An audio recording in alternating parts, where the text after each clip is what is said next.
국무총리 모시겠는데요. 묻고 싶은 게 사실 참 많습니다. 근데 사실 오늘부터 이제 전국에 걸쳐서 새롭게 완화된 사회적 거리두기가 시행될 예정이었잖아요.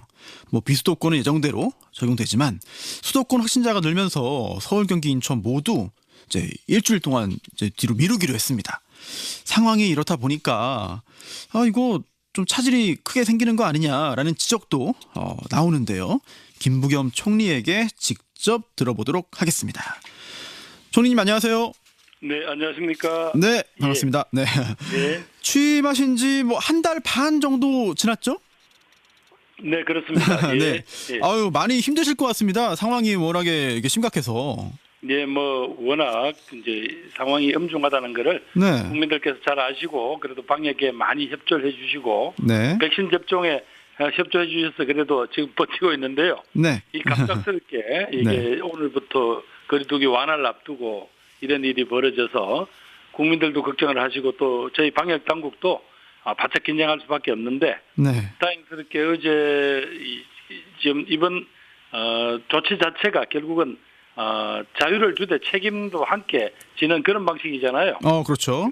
그래서 지자체가 어제 스스로 먼저 우리 이 상황에서 완화 못하겠다 오히려 네. 더 지켜보겠다고 해주셔서 네. 오히려 저희들로서는 지자체의 이런 적극성에 대해서 감사드리고요. 네. 아마 국민들께서 이 상황을 충분히 이해해 주시리라고 믿습니다.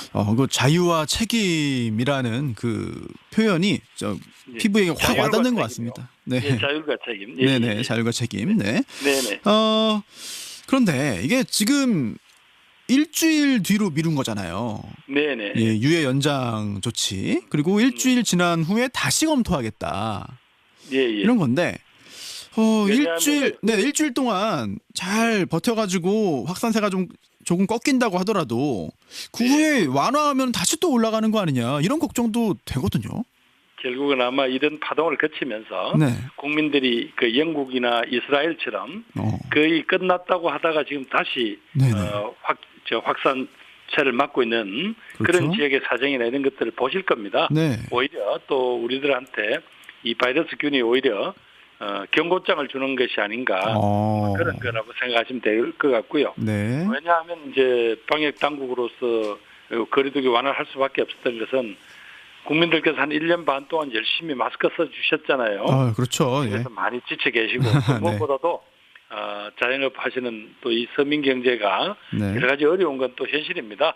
네. 그분들에게 무작정 이렇게 고통을 강요할 수만 없잖아요. 네. 그래서 그 소위 방역과 서민 경제 사이의 그런 어떤 여러 가지 긴장감 속에서 네. 이런 조치를 취했던 거지만 그래도 이렇게 확산세가 시작될 때는 어떻게든 불은 꺼야 되는 게 그게 저희들이 해야 될 일인 것 같습니다. 네, 참 이 균형점을 찾는 게 참 중요하고도 또 어려운 일인 것 같습니다. 정부가 계속 잘 해주기를 저희가 기대하겠고요.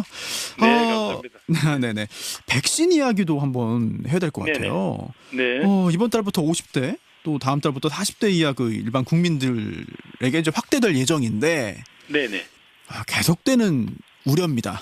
물량 충분한가, 확보 가능한가 걱정되거든요. 예, 우선 뭐 확실히 그동안 정부가 약속한 거 다 지켰잖아요. 네. 그건 믿어주시고요. 네. 7, 8, 9월 3분기에 우리가 8천만 회분이 도입이 됩니다. 백신이. 그런데 그중에 이제 7월 달에 우리 생각에는 7월 달에 많이 오면 좋을 텐데 7월 달에는 1천만 회분이 도입되기로 확정되어 있습니다. 1천만 회분. 예, 아스트라제네카, 화이자, 모더나입니다. 네. 그래서 요 1천만 병을 누구에게 제일 먼저 접종을 할 것인가 했더니 저희들이 이제 스케줄상 지난 6월 달에 접종을 하시기로 했는데 저희들이 물량이 딸려서 못 하신 분들이 있어요. 그분들하고 그다음에 2학기 전면 등교를 앞두고 어린이집, 유치원, 초, 중, 고등학교 선생님들 그다음에 이번에 수능을 치러야 될 수험생들 이분들이 우선 접종 대상입니다. 그러고 나면 이제 소위 연령으로 봐서 50대, 40대 이렇게 갈 거라고 생각하시면 됩니다. 예. 그리고 정부가 목표로 정한 게 3분기 내에 9월까지 3,600만 명 1차 접종. 그리고 또 11월까지 집단 면역 형성. 네, 여전히 이 목표를 가지고 있는 거죠. 네, 그럼요. 예, 그게 지금까지는 뭐 차질 없이 진행되고 있습니다. 네, 그 목표가 좀 달성이 돼야 될 것 같아요. 뭐 정부의 성과이기도 하지만 이게 달성되면은 국민들이 안전해지는 거니까 제발 좀 노력하셔가지고. 게 뭐 있습니까? 네. 국민들께서 정말 1년 반 동안 마스크를 실내 실외에서 다 써주시고 견뎌주신 것은 아마 이 정도로 정말 자신도 자신이지만 가족과 이웃을 위해서 이렇게 협조해 주신 국민들은 우리 국민들이 유일합니다. 다른 나라에 보면 마스크 다시 쓰라 했다고 해서 막 항의 시위하고 그런 거 보셨죠? 예, 시위도 하죠. 예, 국민들께 다시 한번 감사드립니다. 네. 그리고 이 백신 관련해서 예정대로 계획대로 인센티브 제도는 시행이 되잖아요. 네, 그렇습니다. 네, 뭐 실내 다중시설, 다중이용시설 인원 제한에서 제외도 되고 또 실내 마스크 미착용도 허용되는 건데 혹시 그거 외에 좀 더 추가적으로 부여하려 하는 어떤 인센티브나 뭐 이런 혜택이나 이런 것들이 좀 있을까요? 아유, 진행자님, 지금 우리가 겨우 위기 때문에 바이러스 확산 막자고 여러 가지 조치를 강화하고 있다라고 말씀드리다 또 갑자기 인센티브가 뭐 있냐라고 앞서왔으니까 조금 어색합니다만은 그럼에도 불구하고 저희들이 백신 접종은 예정대로 하겠습니다.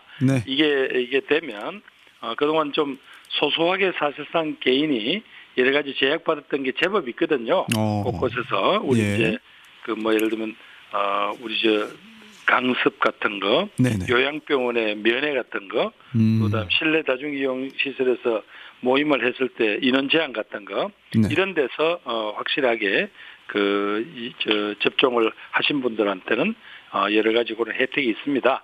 다만 지금 제가 여러 가지 인센티브란 말 쓰기가 참 죄송스러운 게 이 와중에 일주일 또 연장을 하는 수도권도 있는데 물론 이제 전국에 수도권을 제외한 지역은 오늘부터 달라집니다.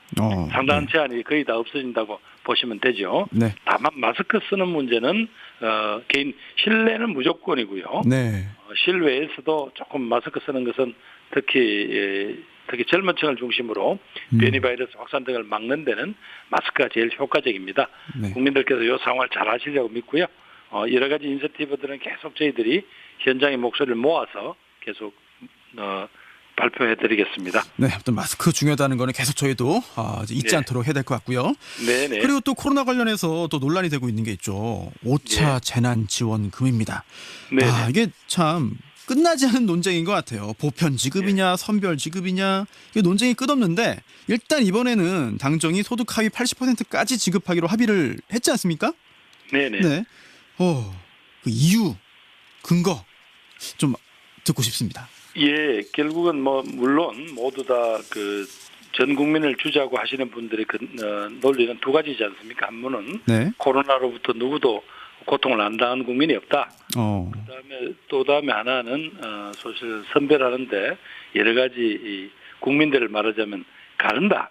그런 것도 있고. 그다음에 결국 이게 이제 내수 경제를 살리자고 하면서 굳이 이제 부자들이라고 구분하는 게 이게 옳으냐 뭐 이런 말씀인데요.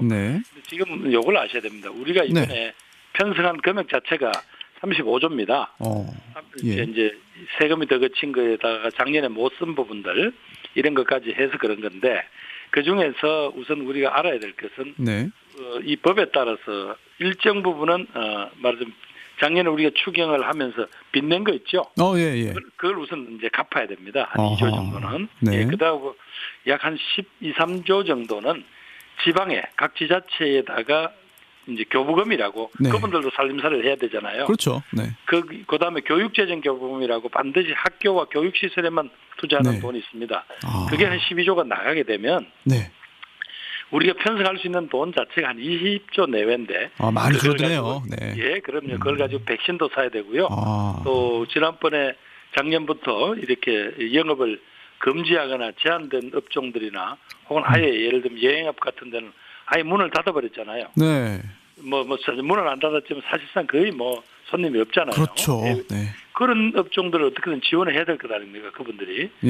그런 것부터 먼저 하고 나면 전 국민들한테 드리는 것보다는 80% 국민들한테 드리고 그다음에 그중에서 일정 부분 우리 기초생활 보장을 받는 분들이라거나 차상위층 이분들한테는 1인당 조금 더 드릴 수 있잖아요, 여력이. 그렇게 하고 그다음에 이제 이렇게 상위 20%에 드는 분들한테는 당신들이 카드를 쓰시면 평상시 쓰시는 것보다도 더 쓴 만큼에 대해서 네. 그중에 10%는 캐시백으로 돌려드린다. 네. 그게 이제 월 10만 원까지 석 달 동안 하니까 그게 한 30만 원 되는 거예요. 그러면 사실상 전 국민에게 혜택을 드린 그런 모양이 됩니다. 네. 그래서 소비 진작을 하기 위해서 전 국민에게 지원해야 된다는 이야기하고 네. 그러면서도 어려운 사람한테 좀 더 두텁게 지원해야 되지 않느냐는 그런 논란을 어느 정도 타협한 중재안이다 그렇게 보시면 될 것 같습니다. 네. 지금 이렇게 이제 그 소득 하위 80%까지 지급하기로 합의하고 또 시행을 하는 그 이유, 그 배경을 또 자세히 또 말씀을 해주셨는데, 네. 또 일각에서는 또 다른 시각으로 또 보는 것도 있는 것 같아요. 이게 뭐냐면, 네네, 뭐 이게 결국 국민들을 좀 편가르는 거 아니냐. 이거 뭐 불필요하게 국민들 사이에 갈등을 오히려 만드는 거 아니냐. 뭐 이런 지적도 없진 않거든요. 그래서 작년에 이제 1차 재난지원금을 드릴 때부터 항상 이런 논쟁이 있었는데 네. 우선 그거 하나는 좀 믿으시면 됩니다. 물론 경계가 불분명하지 않느냐라는 그런 지적이 있는데 네. 요게 가구당 한 1억 되는 정도의 기준이라고 보시면 돼요. 그랬더니 그런 맞벌이 하는 사람들은 한 5천만 원 부부가 소득이 있을 경우에는 그런 분들은 사실은 그렇게 부자라고 하기 어려운데 그런 분들 억울하지 않느냐라고 하지만 지금은 이제 건강보험에 있는 여러 가지 우리 평가 방식이라든가 뭐 국세청의 소득 자료 네. 이런 걸로 보면 요게 가구당 한 1억 정도 되니까 막 그런 가구들은 일정 부분 네. 조금 이해를 해주시지 않겠나. 아하, 그래서 네네. 그분들도 네. 소비를 많이 하면 국내 내수 경제에 여러 가지 기여를 하시면 그만큼 캐시백이라는 게 현금을 돌려드리는 거 똑같잖아요. 네. 예, 그렇게 이해를 해주시면 되겠습니다. 네. 물론 지금은 이번에 더 이상 네. 빚을 낼 수 없는 제한된 범위 규모를 가지고 하는 상황이라는 거 이해해 주셨으면 좋겠습니다. 알겠습니다. 예. 그리고 저희가 총리님 참 어렵게 모셨는데 그 코로나도 굉장히 심각한 안건이고 중요한 이제 현재 그 부분이지만 그것만 또 여쭤보긴 좀 더 뭐 아까워가지고 좀 정치 현안도 좀 여쭤보고 싶어요. 총리는 정치에 대해서 이야기할 네. 수 없는 자리인데요. 예. 근데 뭐 정치 현안이라기보다는 국정 관련된 뭐 그런 내용이긴 하거든요. 그래서 가능하신 한도에서 좀 말씀을 해주시면 어떨까 싶기도 한데 윤석열 전 총장이 정치 참여 선언을 했고. 또 최재형 전 감사원장도 이제 스스로 물러난 다음에 정치 참여를 고민 중이라고 합니다. 이게 고위공직자의 정치 행보예요. 특히 최재형 전 감사원장 같은 경우에는 그만두고 바로 이제 정치권에 뛰어든 거랑 마찬가지가 됐습니다. 여기에 대해서는 어떻게 보시는지 좀 궁금해요. 예, 지난번에 국회에서 답변 드릴 때도 말씀드렸습니다만은 일단 두 분이 퇴직하셨고요.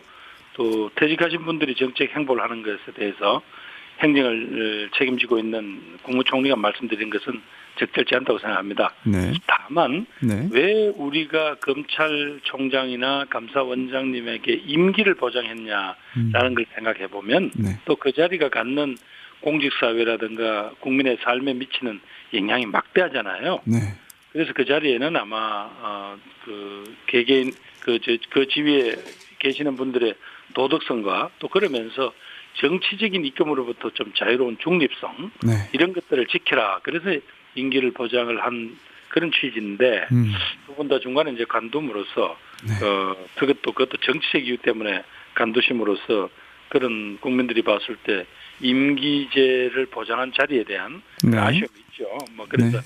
더 이상 두 분의 그 지난 행보에 대해서 제가 네. 말씀드리기 적절치 않은 것 같습니다. 네, 뭐 총리이기 때문에 현직 총리이기 때문에 어떤 말씀인지 저희가 잘 해석을 좀 해서 이해를 할 수 있을 것 같고요.